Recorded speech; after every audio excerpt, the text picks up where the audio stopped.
Nous avons 15 métropoles.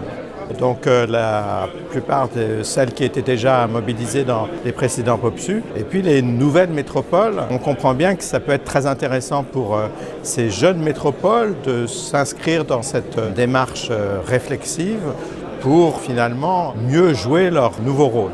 Et du point de vue de la recherche, je crois que 15 terrains, c'est finalement très rare dans les programmes de recherche habituels. On a là une sorte de masse critique potentielle de matériaux tout à fait intéressantes et originales.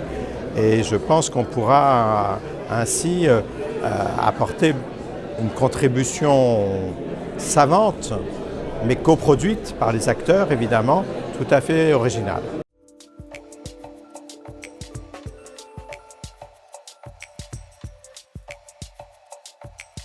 Alors je crois qu'il y a un double effet programme.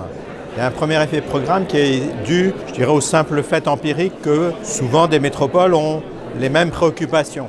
L'exemple le plus évident, c'est le transfrontalier. Voilà, Lille, Strasbourg, Nice, chacune à sa manière, se posent des problèmes transfrontaliers. Là, naturellement, le rapprochement est intéressant. Et puis, il y a un autre effet programme, me semble-t-il, qui va un peu plus loin dans une problématisation. Je pense par exemple à cette idée défendue par Marie-Christine Jaillet de la métropole par les vides. Alors quand on dit par les vides, c'est par les paysages, par les trames vertes, par la question environnementale et la nature, qui est une manière d'interroger de façon originale cette question métropolitaine et qui est une façon aussi de la voir comme autre chose que des agglomérations en plus grand.